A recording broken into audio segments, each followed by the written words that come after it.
An Illinois man is sharing the frightening story of his mother, who was one of hundreds of Americans trapped by the Israeli siege of Gaza. Nabil Elshorafa is his name. Says that his mom was visiting the family when the war with Hamas broke out, and she is now stranded with little water, food, or power. The U.S. government has told Americans they should head to the border crossing with Egypt if they feel safe, but no one has gotten out. Adriana Diaz talked with Elshorafa about his mom. Adriana, good morning to you. Good morning, Gayle. We spoke to Nabil at his home outside Chicago, an American city like so many that is feeling a direct impact of this war. Chicago is also where a 6-year-old Palestinian American boy was killed in an apparent hate crime after the war began. It's also near the home of the recently released American hostages. So not only is this war halfway around the world affecting us so directly at home, but hundreds of Americans are in Gaza and can't get out. Visiting family in Gaza meant celebration for Naela Elshorafa, a retired hairstylist from Southern California. But this is her describing Gaza now. They're bombing the area. I hear the bombs while I'm talking to her. You do? On the phone. And it's terrifying. Nabil Elshorafa is Naela's son. Can I catch your shadow? He lives outside Chicago with his young family, but his mind is on his mother. The 66-year-old has lived in the U.S. for 33 years.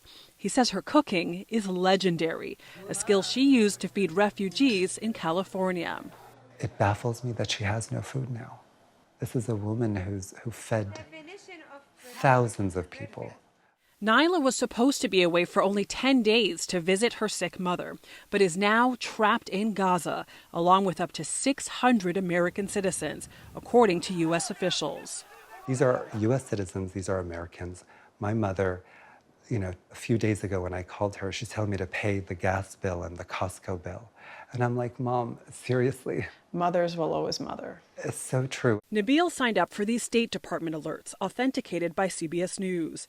A message for Americans in Israel, a U.S. ally, provides details for an evacuation ship. One for Americans in Gaza says the Egypt border crossing may open, and you should assess your personal safety and security before heading there. Nabil says his mother's made 4 attempts to leave through that crossing, but was prevented at one point by an Israeli airstrike. You can't just tell her, go to the border. Maybe you'll get out, maybe not. Try your luck. The Israeli Americans are getting charter flights, cruise ships, food, Wi-Fi. The U.S. citizens in Gaza, what are they getting? Negotiations to get Americans out have so far failed. The U.S. and Israel blame Hamas. To date, at least, Hamas has blocked them from leaving. I truly feel betrayed by my government, and I don't understand why they're not trying to get my mother out via the sea or through Israel, our ally here. The nation was celebrating when 2 American hostages were released. What was the experience for you? I was really happy. I pray that the rest of the hostages are released. At the same time, I also pray that the 500 to 600 U.S. citizens come back. And honestly, I'm kind of just preparing myself right now, for the fact that this might be a reality where I get a phone call that tells me my mother's not alive.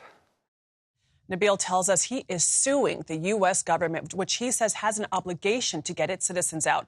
The State Department told us it has a team working on this around the clock, but Nabil worries time's running out, food is scarce, and every time his mother tries to get to the border, her brother risks his life driving her there, and they use up precious fuel.